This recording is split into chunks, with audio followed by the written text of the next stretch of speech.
Technical coaching class के YouTube channel पे मैं सुभाष जयपाल आपका एक बार पुनः स्वागत करता हूं। दोस्तों, सभी अपनी नियमित तैयारी मेरे ख्याल से शुरू कर रखी है, साथ साथ में सभी अपने अपने नोट्स बनाते रखें। और मैं आपको बता देता हूं, लगभग 20 तारीख को यानी 20/6/2021 को जो आपका नेक्स्ट टेस्ट होगा उस टेस्ट की तैयारी सभी शुरू कर लें। इस दिनांक को आपका टेस्ट रखा जाएगा जिसमें जो क्वेश्चन रखे जाएंगे वो 50 क्वेश्चन रखे जाएंगे की बार, और इतने टॉपिक आपके कवर हुए हैं वो सभी टॉपिक आप रिवाइज कर लें और सभी के क्या कर लें, नोट्स बना लें। अपने दोस्तों जो टॉपिक स्टार्ट कर रखा था वो स्टार्ट कर रखा था पॉलीफेज यानी बहुफेज प्रणाली। क्या स्टार्ट कर रखा था? बहुफेज प्रणाली, बहुकला प्रणाली, जिसमें आपको पता है आपने स्टार और डेल्टा के बारे में पढ़ रहे थे। टॉपिक स्टार कंप्लीट हो गया था, डेल्टा के बारे में पढ़ रहे थे। डेल्टा का संयोजन था ना, इसमें अपने जो टॉपिक चल रहा था डेल्टा संयोजन। क्या चल रहा था? डेल्टा संयोजन, जिसे अपने क्या बोलते हैं, मेष का संयोजन भी कहते हैं। क्या बोलते हैं? मेष का संयोजन भी कहते हैं। इसमें अपने फेजर बना के मैंने बता दिया था इसका, और इसमें मैंने बात की थी दो बातें कि यहां पे क्या होता है डेल्टा के अंदर, डेल्टा में वोल्टेज का मान यानी बीएल का मान बीपीएच के क्या होता है, बराबर होता है। बीएल क्या है? क्या है बीएल? तो बीएल आपको पता है लाइन वोल्टेज है, और बीपीएच क्या है? फेज वोल्टेज है। लाइन वोल्टेज और फेज वोल्टेज के बारे में मैंने आपको डिटेल से बता दिया। तो सभी दोस्तों अपने साथ में टॉपिक कंप्लीट करें, जो टॉपिक पढ़ाया जा रहा है उसको बिल्कुल आप तरीके से कंप्लीट करें, कोई समस्या नहीं आएगी। जैसे कई लड़के ये कमेंट करें सर टेक्निकल हेल्पर की भर्ती कब आएगी, तो वैकेंसी जरूर आएगी, परंतु वैकेंसी आने से पहले आपकी तैयारी इतनी ज्यादा होनी चाहिए कि अन्य से बहुत ज्यादा आप एडवांस होने चाहिए। वैकेंसी आने के बाद कुछ नहीं होगा। कुछ बच्चे ये सोच रहे हैं कि सर वैकेंसी आएगी उसके बाद हम क्लासें लगाएंगे, तो आप ऑनलाइन क्लासें मैं यूट्यूब पे डाल रहा हूं, क्लासें टॉपिक वाइज डाल रहा हूं। आप क्लासों को कंप्लीट करके आपकी वैकेंसी आने से पहले जो बच्चे तैयारी कर रहे हैं वही सिलेक्ट होंगे। ऐसे नहीं कि वैकेंसी आई उसके बाद आप तैयारी लग गई तो उसका कुछ नहीं बढ़ने वाला। कोई बच्चा आपसे एडवांस है, जैसे मैं सिंपल बात करता हूं, एक बच्चा आपसे 6 महीने एडवांस, आप उसको पकड़ पाओगे? नहीं पकड़ पाओगे। तो आप टॉपिक वाइज पहले से जो टॉपिक करें उसको कंप्लीट करें, उसके क्वेश्चन करके देखें। अगर समस्या आ रही है तो फिर मेरे को कमेंट करके आप बता सकते हो सर मेरी ये टॉपिक कंप्लीट नहीं है, इसमें मेरी प्रॉब्लम आ रही है। और जो लड़का पढ़ रहा है उसकी प्रॉब्लम तो कन्फर्म आएगी, और जो पढ़ नहीं रहा उसकी प्रॉब्लम तो आएगी नहीं। सिंपल बात है, क्योंकि आप जब पर्सन क्वेश्चन कर रहे हो ना तो आपकी प्रॉब्लम आएगी। ऐसे तो है नहीं कि मैंने पढ़ा दिया आपको 100% नॉलेज हो गया, मेरे को 100% नॉलेज हो गया, ऐसा तो कभी नहीं होता। दुनिया में तो ऐसा कोई नहीं जिसको 100% ज्ञान होता, ऐसा तो कोई नहीं है ना। आप पहले से टॉपिक को कंप्लीट करें। क्वेश्चन में फिर प्रॉब्लम आ रही है, सर ये प्रॉब्लम आ रही है, और प्रॉब्लम उसी बच्चे को आती है जो मेहनत करता है या पढ़ता है। तो आपकी प्रॉब्लम नहीं है, इसका मतलब आप पढ़ नहीं रहे। तो मैं डेल्टा की बात कर रहा था। डेल्टा में क्या है? बीएल का मान बीपीएच के क्या होता है, बराबर होता है। डेल्टा का मतलब होता है वोल्टता। आपको एक दिमाग में सेट कर लेना है कि डेल्टा का मतलब होता है वोल्टता। डेल्टा में वोल्टेज बराबर होती है और स्टार में धारा बराबर होती है। लाइन धारा फेज धारा के बराबर किस कनेक्शन में होती है? स्टार में होती है। डेल्टा में बीएल का मान बीपीएच के बराबर होता है, ये मैंने समझाया था। दूसरी बात यहां पे लाइन धारा आईएल बराबर क्या होता है? √3 आईपीएच होता है। यानी लाइन धारा फेज धारा की √3 गुना, या इसको आप ये भी लिख सकते हो √3 का मान आपको पता है 1.732 इंटू में लिख सकते हो दोस्तों आईपीएच। आईपीएच अब क्वेश्चन पूछ ले अपने को, परसेंटेज में एक क्वेश्चन आ जाता है, हमारे परसेंटेज पूछ लेता है कि आपको यहाँ पे ये क्वेश्चन पूछ लेता है कि आपने रट्टा मार रखा है, परसेंटेज में क्वेश्चन ऐसे पूछ ले कि लाइन धारा फेज धारा की कितनी परसेंट होती है डेल्टा कनेक्शन के अंदर, इसका मेरे को परसेंट निकालना है।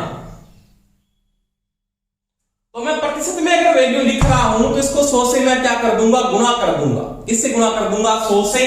तो लाइन धारा होती है ना, वो फेज धारा की 173.2% होती है। लाइन धारा फेज धारा की 173.2% होती है। आप ये लिख सकते हो एक ही बात, यानी फेज धारा को 173.2% से गुणा कर दोगे तो आपके पास कौन सी धारा आ जाती है, लाइन धारा आ जाती है। अब देखो, अभी क्वेश्चन को ऐसे पूछ लेता है आईपीएच बराबर क्या होता है, तो आईपीएच बराबर आपको पता है आईएल इंटू में 1/√3 होता है, यानी फेज धारा लाइन धारा की 1/√3 गुना होती है। या इसको अपने बोलते हैं दोस्तों, हल करने के बाद जो वैल्यू आती है वो कितनी आती है, तो आप ये लिख सकते हो इसके अंदर IPH equal to IL into 0.577 ये होता है। समझ में आई मेरी बात। आईपीएच होता है आईएल का 0.557 होता है। अगर ये परसेंट में पूछ रहा है तो आईपीएच लाइन धारा का आईएल का 57.7% होता है, जो लगभग 58% लेके चलते हैं। लगभग कितना लेके चलते हैं, 58%। ये क्वेश्चन एक बार पूछ लिया था, तो ये परसेंटेज में थोड़ी सी वैल्यू आपको ध्यान रखनी है। ये 173.2% होता है और ये 57.7% होती है, ये थोड़ा सा ध्यान रख लेना।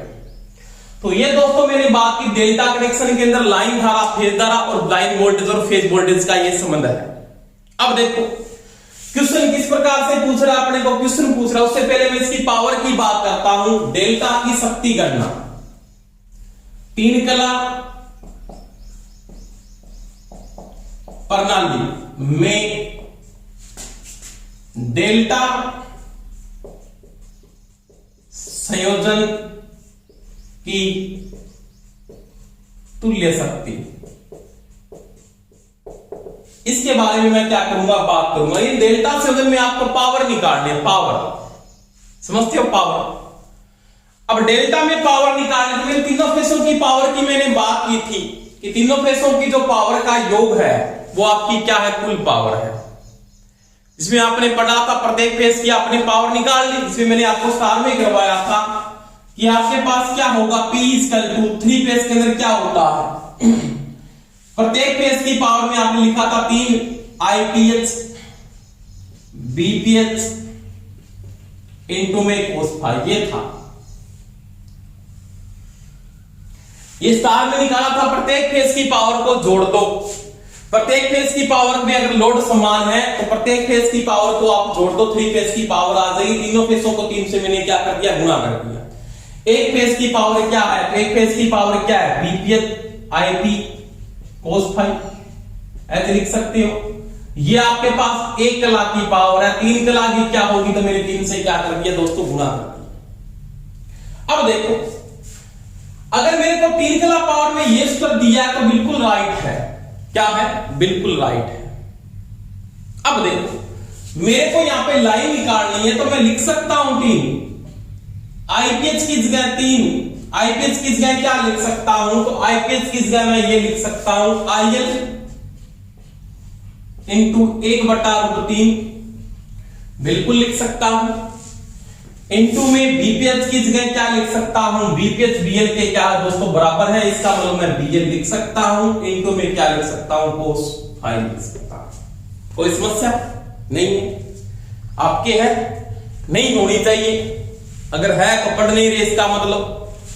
तो इसके बाद हल करोगे तो P इक्वल टू आप लिखोगे √3, 3 का मान √3 गुना √3 लिख सकते हो। 3 को तोड़ के लिख दिया मैंने, √3 को 3 से गुणा करोगे 3 आएगा। इंटू में क्या लिखोगे आईएल, इंटू में क्या लिखोगे 1/√3, इंटू में क्या लिखोगे बीएल, इंटू में क्या लिखोगे कोस फाई। समझ में आई दोस्तों मेरी बात। √3 से √3 एक कट जाएगा तो P इक्वल टू बचेगा यहाँ पे √3 BL IL cos phi।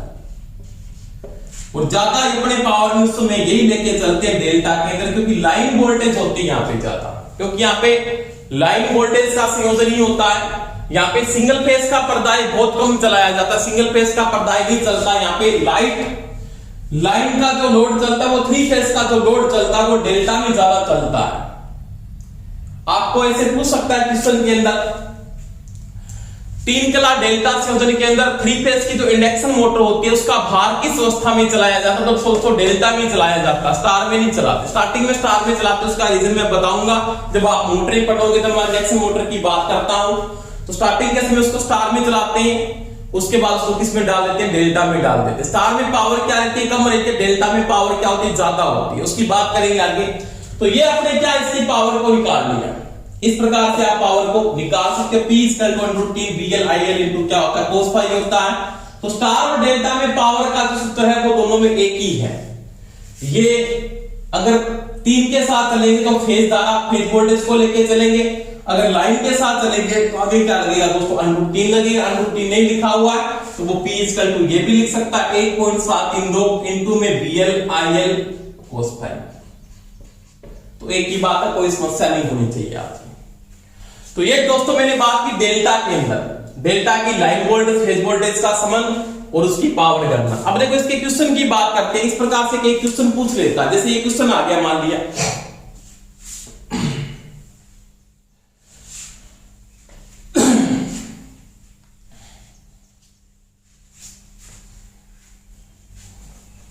Simple तरीके से पढ़ेंगे, कोई समस्या नहीं आनी चाहिए, साथ साथ में टॉपिक को कंप्लीट करते जाइए आप। जैसे मेरे पास एक डेल्टा का संयोजन एक पर्दाई लोड है,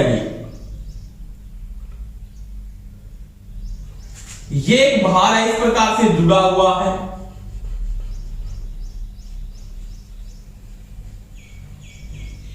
जो डेल्टा में डाल रहा हूं मैं, इसमें जुड़ा हुआ है डेल्टा के अंदर ऐसे।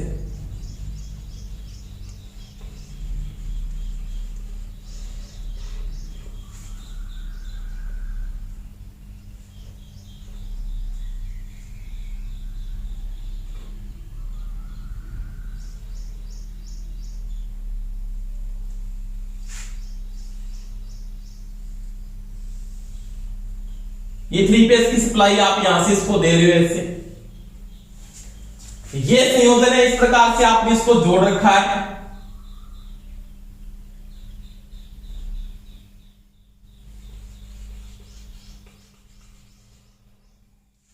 ये लोड है,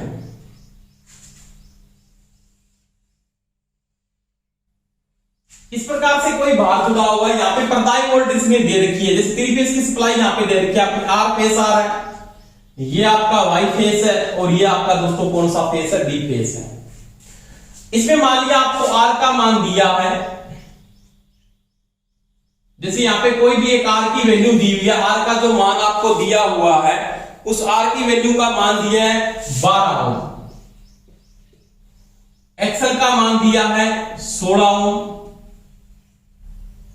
यहां पे भी R का मान दिया है 12 ओम, XL का मान दिया है 16 ओम, R का मान दिया है 12 ओम और XL का मान दिया है 16 ओम। ये एक लोड है, एक पर्दाई सप्लाई के साथ इसको जोड़ रखा है।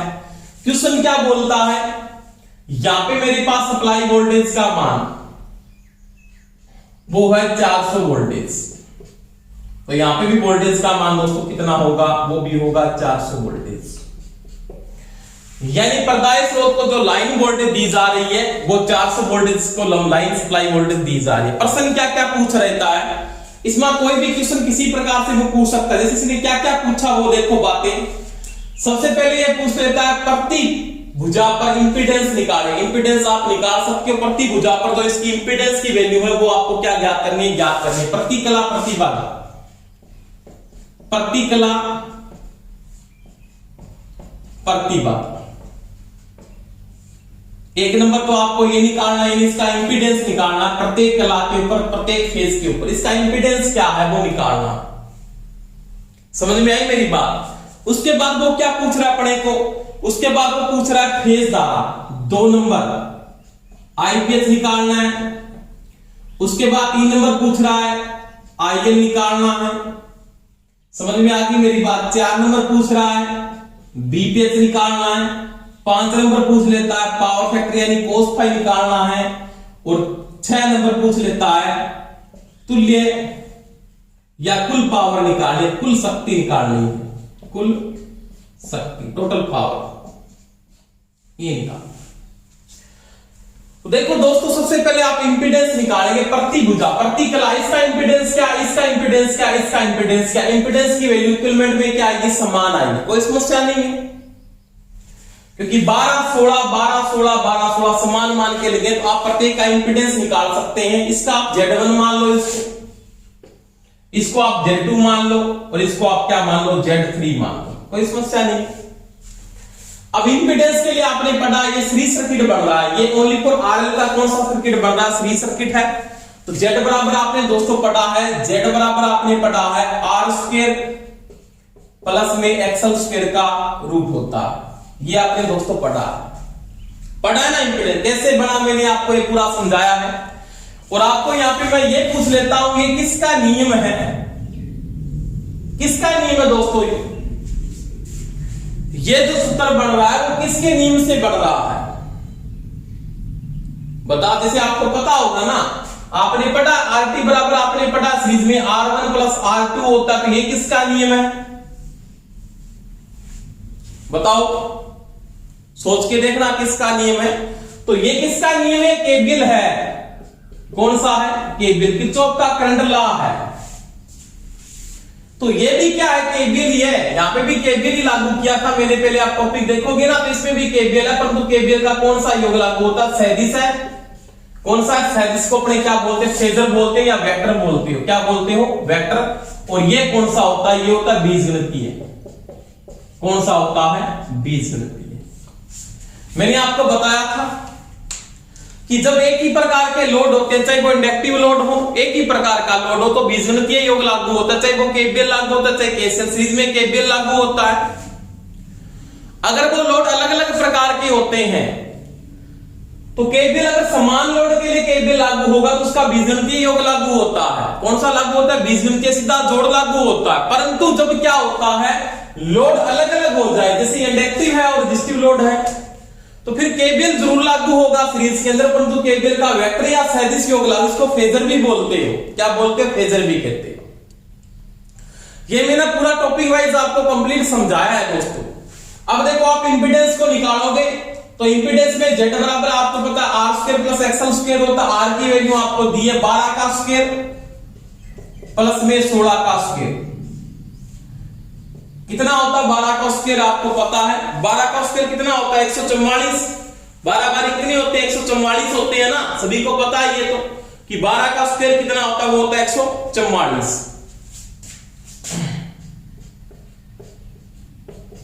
प्लस 16 का स्क्वायर कर लो। तो 16 का स्क्वायर सभी को पता होगा कितना होता है भाई, बोलो।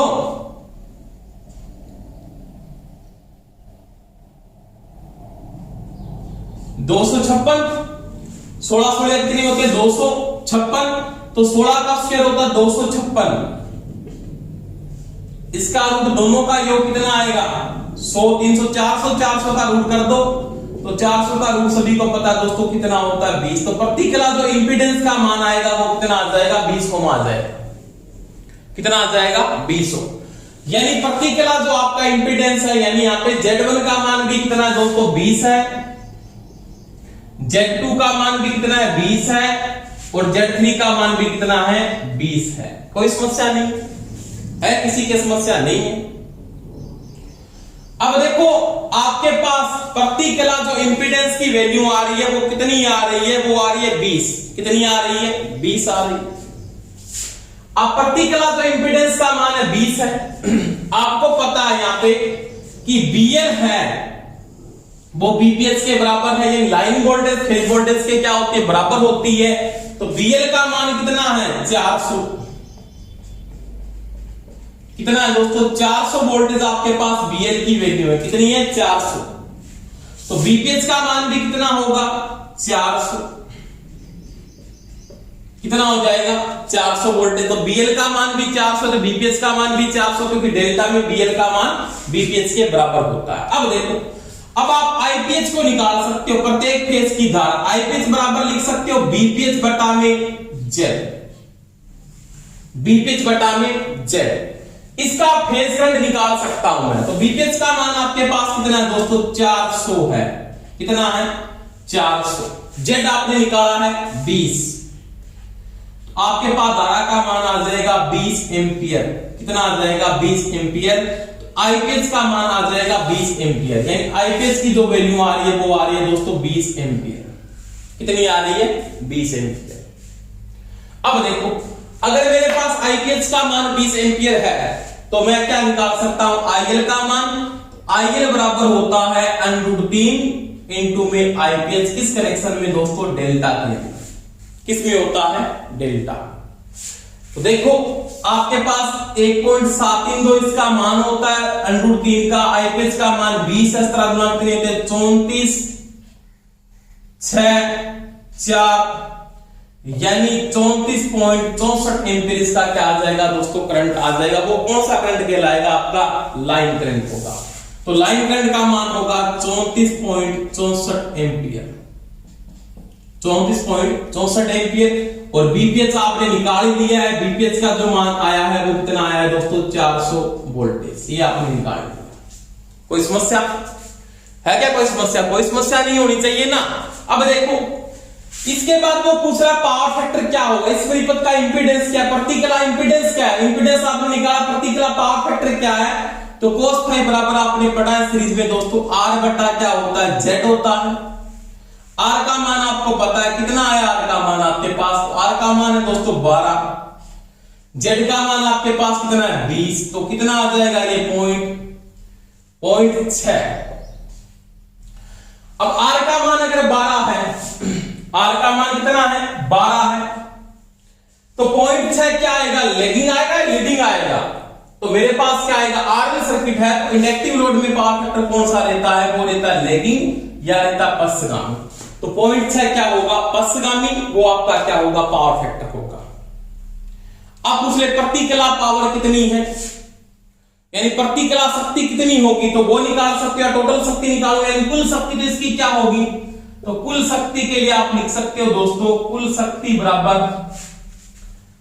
क्या लिख सकते हो 3 बीपीएच आईपीएच cos फाई। लिख सकता हूं ना, लिख सकता हूं बिल्कुल। तो 3 बीपीएच का मान कितना है 400, आईपीएच का मान कितना आपने निकाला, आईपीएच का मान 20, कितना निकाला है 20। पावर फैक्टर का मान 0.6 बटा में लगा दो 10, इस पॉइंट को हटा दो, ये कट जाएगा। समझ में आ गई बात। तो ये कितना हो गया 12, और इसको लिख सकते हो आप ऐसे 1200 इंटू 12, सॉरी 1200 इंटू 12, 4 के 12, 1200 इंटू 12 और 12 12 144 00 14,400 वाट इसकी क्या है कुल शक्ति है। 14,400 वाट इसकी क्या है कुल शक्ति है। अगर वो पूछ रहा प्रतिक्रिया शक्ति कितनी है, प्रतिक्रिया शक्ति यानी एक फेज की पावर पूछ रहा है, तो आप क्या लिखोगे P equal to VPH IPH cos phi. BPH का मान आपने निकाला था दोस्तों 400, आईपीएच का मान 20.6 बटा में लगा दो 10, इसको हटा दो, ये कट जाएगा 12 12 चौका 48, तो ये आ जाएगी 4800 वाट। कितनी आ जाएगी 4800 वाट। और 4800 को 300 से गुणा करोगे, 3 से गुणा करेंगे तो 14,400 वाट आ जाएगी। तो ये दोस्तों क्वेश्चन था डेल्टा का। किसी प्रकार से कोई भी चीज आपको पूछ सकता है, तो आपके कोई समस्या नहीं होनी चाहिए। अगर समस्या आ रही है तो मेरे को आप कमेंट करके बता सकते हो। तो इस प्रकार से वो क्वेश्चन को पूछ सकता है कि डेल्टा संयोजन में क्या निकालना है, किसकी वैल्यू कितनी होगी, तो कोई समस्या आपके नहीं होनी चाहिए। तो ये मैंने डेल्टा की बात की, इस प्रकार से क्वेश्चन को पूछ सकता है। अब देखो इसी का क्वेश्चन वो एक प्रकार से और भी पूछ लेता है। इस प्रकार से क्वेश्चन मान लिया आपको दिया हुआ है, थोड़ा सा वो चेंजिंग कर सकता है इस क्वेश्चन में। कैसे, वो देखो थोड़ा सा।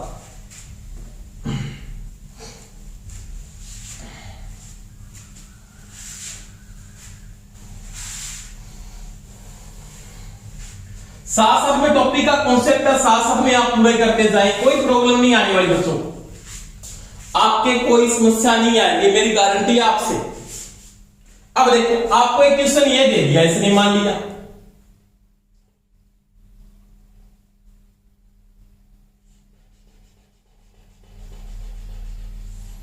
एक लोड है, रेजिस्टेंस रेजिस्टिव लोड जुड़ा हुआ है इस प्रकार से,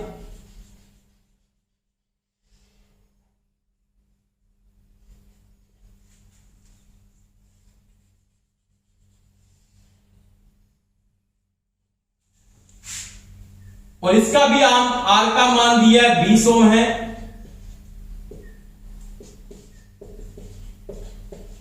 बीस ओम है, 20 ओम है।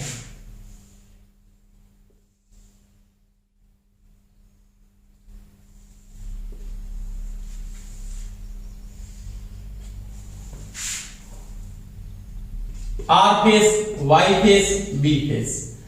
पताए से मान लिया यहां पे वही वोल्टेज मान लेते हैं, मान लिया यहां पे 400 वोल्टेज की सप्लाई है। कितनी वोल्टेज की सप्लाई है दोस्तों? 400 वोल्टेज की सप्लाई है। क्वेश्चन क्या पूछा कि इसकी भुजा में ए, बी और सी लिखा हुआ है। आपका जो भार है, ये भार का जो पर्दाय है, भार की ए सी भुजा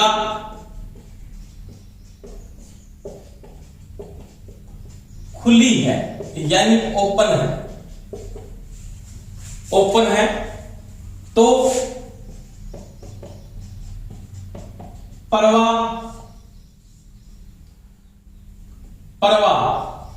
धारा ज्ञात कीजिए। यानी इन दोनों लोडों में कौन सी धारा फ्लो हो रही है, उस धारा का मान आप ज्ञात कीजिए। तो देखो दोस्तों, जब ये ओपन हो जाती, ये भुजा मान लिया आपकी ओपन होगी, इसने बोला ये भुजा आपकी ओपन है, क्या ओपन है। इन दोनों को लाइन वोल्टेज मिल रही है, कौन सी मिल रही है? लाइन, क्योंकि वोल्टेज लाइन ही मिल रही है, और पहले भी क्या मिली, इसको लाइन ही मिल रही थी ना, इसको लाइन मिल रही है, इसको भी क्या मिल रही है? लाइन। पहले भी इसको लाइन ही मिल रही थी, कोई समस्या नहीं है उसके अंदर आपको। अब आपका जो संयोजन का जो चित्र बन रहा है, वो इस प्रकार से भी आप इसको बना सकते हो। आपका लोड ऐसे हो गया, मान लिया ये देखो यहां पे आर फेस था, बीच वाली भुजा ये इसका वाई फेस है, ये कौन सा हो गया? बी। इधर वाली जो भुजा थी वो क्या हो गई? ओपन हो गई। ये आपका बिंदु कौन सा मान लिया मैंने? ये सी माना, ये आपका बी है, और ये आपका दोस्तों क्या है? ए बिंदु है। अब देखो ये 20 ओम का है, ये भी 20 ओम का है, तो कोई समस्या नहीं। यहाँ पे 400 वोल्टेज की क्या है दोस्तों? सप्लाई। क्या है? 400 वोल्टेज की सप्लाई। अब इसमें धारा तो फ्लो हो रही है, वो निकाल सकते हो। क्या निकालोगे? आई, इसका मान निकाल सकते हो आप। आई का जो मान निकालो, इसमें फेज करंट फ्लो हो रहा है ना, आई का जो मान निकालो, तो आई इसका तो आप लिखोगे V बटा में R, ये इसके समांतर में जुड़ चुका है बिल्कुल। तो वोल्टेज का मान वही है, कितना? 400 बटा में क्या लगा दिया आपने? 20। इसकी धारा का मान कितना हो जाएगा दोस्तों? 20 एम्पीयर। अगर ये 20 एम्पीयर करंट ले रहा है, तो इसका भी मान कितना होगा? उसमें 20 एम्पीयर ही होगा। इस प्रकार से नॉर्मली क्वेश्चन पूछ लेता है कि डेल्टा ओपन होता है ना, इस लोड में डेल्टा ओपन होने पे पहले इसको भी लाइन मिला था, अभी भी इसको लाइन ही मिलेगा। आपका स्टार कनेक्शन में उल्टी कंडीशन थी, वहां पे कनेक्शन में चेंज होने से चेंजिंग आती थी, वहां पे पहले फेज मिलता है, परंतु जब आपका स्टार ओपन होता है तो उसको लाइन मिलनी शुरू हो जाती है, वो सीरीज में जुड़ जाता है। ये दोनों किस क्रम में जुड़े? सप्लाई के पैरेलल में जुड़े हुए हैं। किसमें जुड़े हैं? पैरेलल में। तो ये थोड़ा सा ध्यान रखना, इस प्रकार से क्वेश्चन को पूछ लेता तो कोई समस्या आपके नहीं होनी चाहिए। तो ये दोस्तों मैंने किसकी बात की? डेल्टा के क्वेश्चन की बात की। इस प्रकार से वो क्वेश्चन को आपसे पूछ सकता है, तो कोई समस्या आपके नहीं होनी चाहिए। इसके बाद देखो आगे बात करते, देखो इसके बाद एक क्वेश्चन की और बात करते हैं। इसमें अपने को सिंपल सी बात है, ये इसने पूछ लिया, मान लिया। इसके बाद इसी क्वेश्चन के अंदर आपने धारा को निकाल के, ये धारा इसकी कौन सी धारा आप मेंटेन कर रहे हो, यानी ये धारा जो आ रही है, यहां पे आपने निकाला आई स्क्वायर टू बी बटा में क्या लिखा, आर लिखा, तो इसकी धारा का मान आपने यहां पे कितना निकाल दिया, 20 एम्पीयर निकाला ना। इसी प्रकार से क्वेश्चन मान लिया, और इसी प्रकार से क्वेश्चन दिया हुआ, एक और क्वेश्चन दे दिया मान लिया,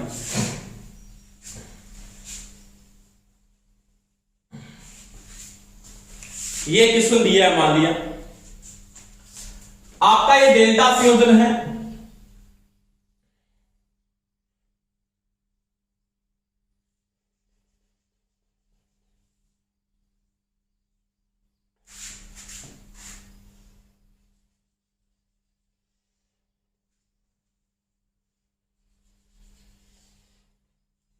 ये भी रेजिस्टेंस 50 ओम का लगा हुआ है, ये भी 50 ओम का लगा हुआ है, और ये भी 50 ओम का लगा हुआ है, ठीक है। अब देखो आपको यहां पे वो क्या पूछ रहा है कि यहां पे वोल्टेज का मान आ रहा है, वो 400 वोल्टेज की सप्लाई है,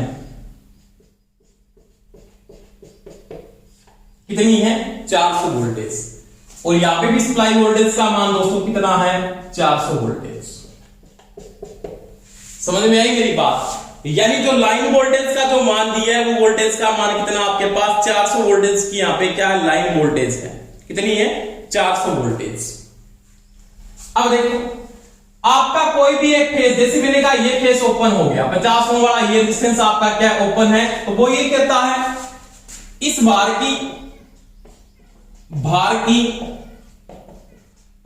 भार की तुल्य शक्ति ज्ञात करें,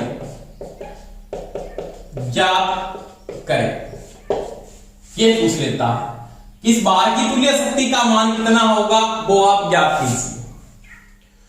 तो सबसे पहले मैं बात करता हूं, इसकी धारा मेरे को निकालनी पड़ेगी, इसकी धारा का मान कितना है, यानी यहां पे जो करंट फ्लो और करंट की वैल्यू कितनी है, अपने को पता है इसको लाइन वोल्टेज मिल रही है, क्या मिल रही है, लाइन वोल्टेज।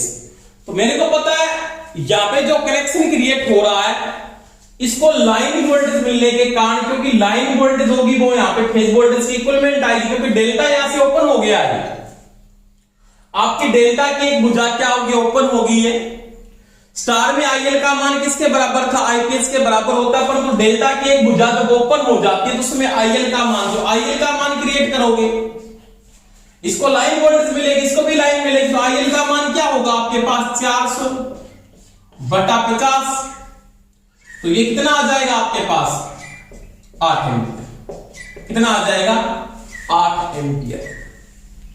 अब देखो, अब यहां पे अगर आपको पूछे आईपीएस कितना है, तो आप ध्यान रखना आईपीएस का मान आईएल के क्या होगा, बराबर होगा, क्योंकि डेल्टा ओपन है, यहां पे डेल्टा ओपन हो चुका है यहां पे, और जब डेल्टा ओपन हो गया तो इसको लाइन धारा मिल रही है, लाइन धारा इसके क्या फेज धारा के समय क्या है, बराबर है, ये चीज का ध्यान रख लेना, क्योंकि इसको लाइन मिल रही है, वो इसके अंदर फ्लो होगा फेज के अंदर, इस शाखा में वही धारा फ्लो होगी जो लाइन फ्लो हो रही है, वो इसकी फेज है। अब देखो इसकी पावर पूछ लेता है, इसकी पावर क्या है, तो 2 फेज की सप्लाई चल रही है, इस बार को 2 फेज की सप्लाई मिल रही है ना, ये 2 फेज के मध्य जुड़ा है, ये भी 2 फेज के मध्य जुड़ा हुआ है, तो आप निकालोगे इसकी जो टोटल पावर, तो उसमें लिख सकते हो 2 BL IL cos phi, BL IL cos phi, क्योंकि इसको BL मिल रहा है, IL मिल रहा है, तो cos phi इसमें पावर फैक्टर की वैल्यू है, 2 से गुणा किया, दोनों लोडों की पावर आ जाएगी, तो देखो क्या लिखेंगे, 2 into BL का मान 400, IL का मान 8, cos phi रेजिस्टिव लोड है, इसका मतलब इकाई होगा, यूनिटी होता है, इसको हल कर दो, 8 चौका 32, 32 गुणा 6400 वाट, इसकी जो कुल पावर है उस लोड की कितनी होगी, उस समय 6400 वाट होगी। तो ये दोस्तों अपने को ध्यान रखना है, इस प्रकार का वो अगर क्वेश्चन पूछ लेता है तो इस क्वेश्चन का अपने को क्या करना है दोस्तों, ध्यान रखना है। समझ में आई मेरी बात।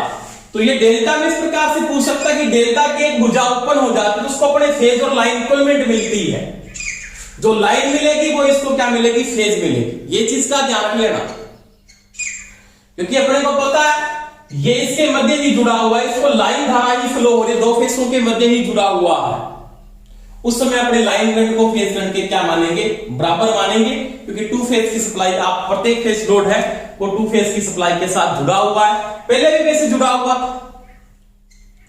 और दूसरे डेल्टा संयोजन आपका क्या हो रहा है, यहाँ पे ओपन हो रहा है, तो आईएल होगा वो मेंटेन होगा, प्रत्येक को आईएल मिल रहा है, और यहाँ पे मैं आईएल की वैल्यू लिख रहा हूं, आईएल के साथ बीएल का सप्लाई हो जाएगा और 2 फेज की पावर आप निकाल सकते। तो इस प्रकार से आप क्वेश्चन को हल कर सकते हो।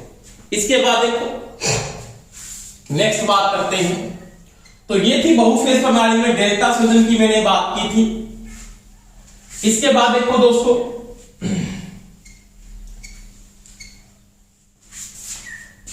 बहुकला प्रणाली में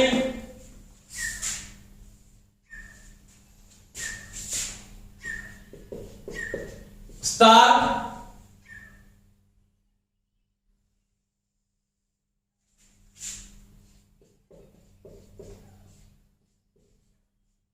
डेल्टा का अंतर, स्टार और डेल्टा का डिफरेंस क्या है उसके बारे में बात करेंगे, यानी स्टार और डेल्टा का क्या अंतर पाया जाता है उसके बारे में मैं क्या करूंगा दोस्तों, बात करता हूं। यानी स्टार डेल्टा में क्या डिफरेंस है। तो स्टार में आपने बात की थी, स्टार के संयोजन में बात की है, और डेल्टा आपने पढ़ लिया है, यानी स्टार और डेल्टा में क्या डिफरेंस है। इसमें क्या था,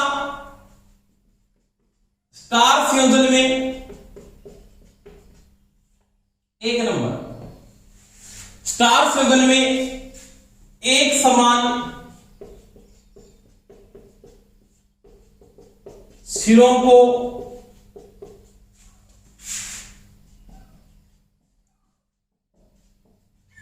एक बिंदु पर जोड़ा जाता है। समझ में आई दोस्तों मेरी बात। यानी स्टार संयोजन में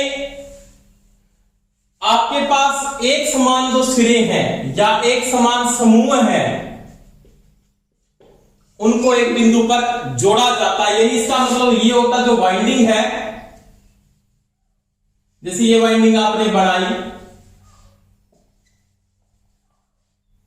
U1 U2 B1 B2 W1 W2, इनको इस प्रकार से आपने क्या किया है, जोड़ा। एक समान समूह को आपने एक बिंदु पर जोड़ा जाता है। इसमें क्या है, एक नंबर डेल्टा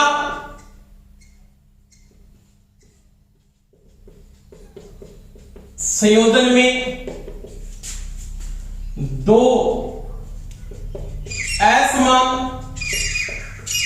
समूहों को आपस में जोड़ते हैं,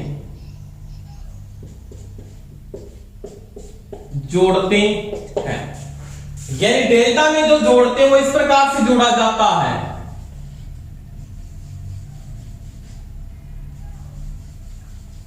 जैसे U1 U2 B1 B2 W1 W2, इस प्रकार से ये जोड़ा जाता है। समझ में आई मेरी बात। तो डेल्स में समान समूह यानी सिरे हैं, इनको एक बिंदु पे जोड़ के आप स्टार का संयोजन बनाते हो, और ये अपने क्या बनाते हैं, असमान समूह को एक बिंदु पे जोड़कर इस प्रकार से डेल्टा का संयोजन बनाया जाता है। 2 नंबर में अगर बात करता हूं तो यहां पे 2 नंबर कंडीशन में क्या है, स्टार संयोजन में Bl बराबर √3 BPH होता है, यही होता स्टार के अंदर। और डेल्टा में क्या है, 2 नंबर में Bl का मान BPH के बराबर होता है। समझ में आई मेरी बात। 3 नंबर बात करेंगे तो यहां पे क्या, IL का मान IPH के बराबर होता है,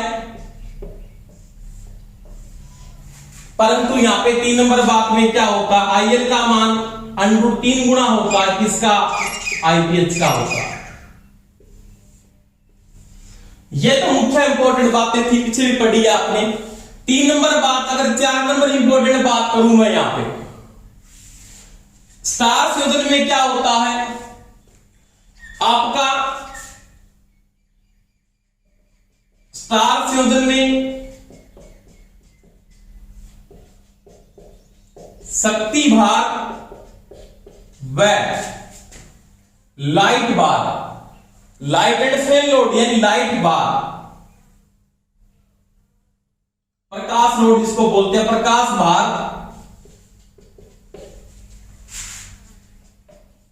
दोनों संचालित होते हैं।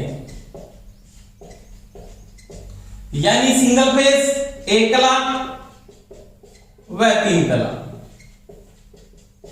दोनों लोड चलाए जा सकते हैं, क्योंकि यहां पे उदासीन बनता है। यानी यहां पे क्या होता है, आयन का निर्माण होता है, उदासीन बिंदु का निर्माण होता है। उदासीन संभव है,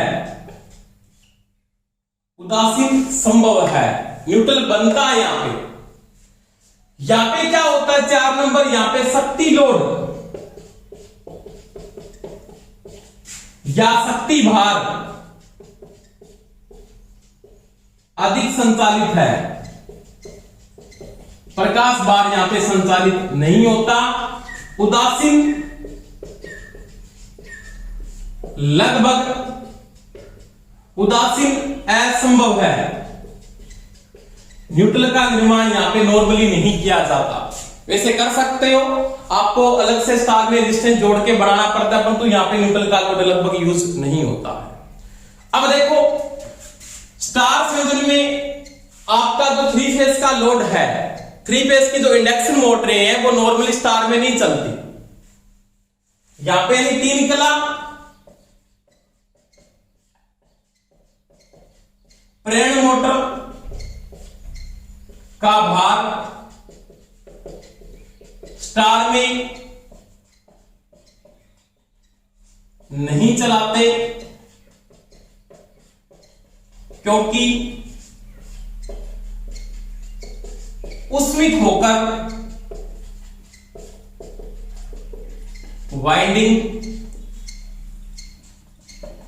जल सकती है। रीजन मैं बता दूंगा इसका कारण क्या है, क्योंकि स्टार में रेजिस्टेंस का मान हाई हो जाता है, डेल्टा का 3 गुना होता है।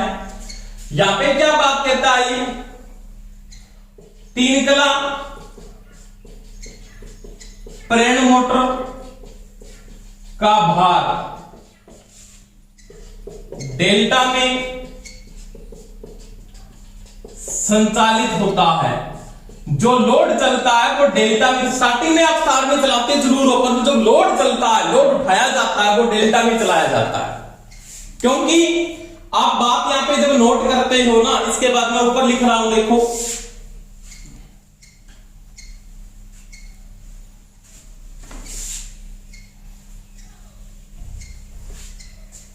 छह नंबर बात, स्टार में शक्ति P है, तो डेल्टा में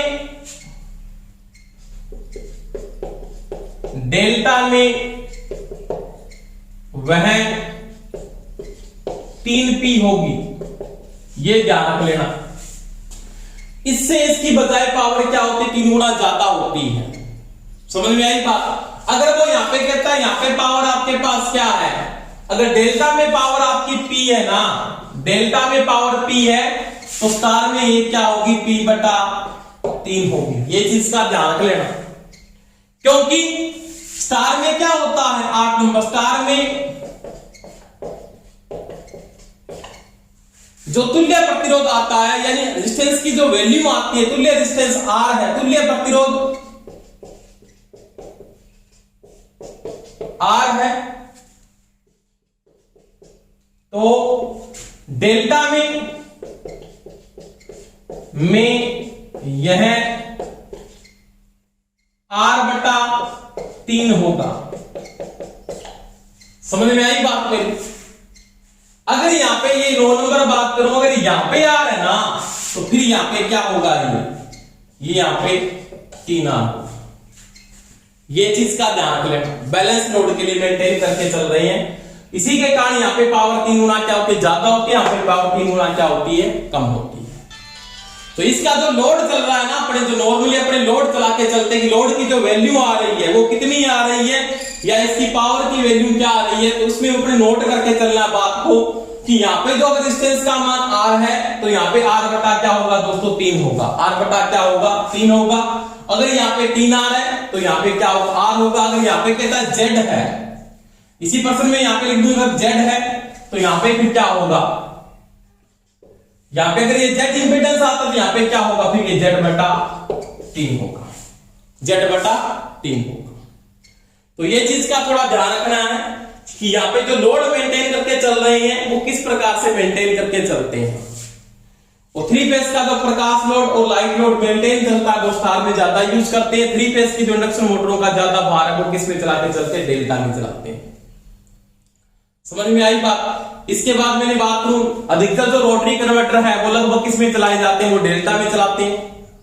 स्टार की बजाय किस में चलाते हैं, डेल्टा में रोटरी कन्वर्टर को। जो घूर्णी परिवर्तक है जिनको बोलते हैं घूर्णी परिवर्तकों को किस में चलाया जाता है, तो डेल्टा में ज्यादा चलाया जाता है किसकी बजाय, स्टार की बजाय। तो ये थोड़ा दोस्तों ध्यान रखना, स्टार और डेल्टा का आपसी डिफरेंस। तो धन्यवाद दोस्तों, आज अपने इतना ही पढ़ेंगे। ये टॉपिक आप कंप्लीट करेंगे पूरा कॉन्सेप्ट।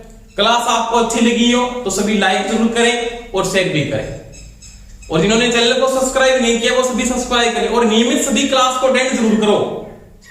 कुछ बच्चे क्लास को अटेंड नहीं कर पा रहे, वैकेंसी आने के बाद पढ़ेंगे, कुछ नहीं बनेगा बाद में, ये चीज का नोट कर लेना दिमाग में, ठीक है। Thank you, best of luck, जय हिंद।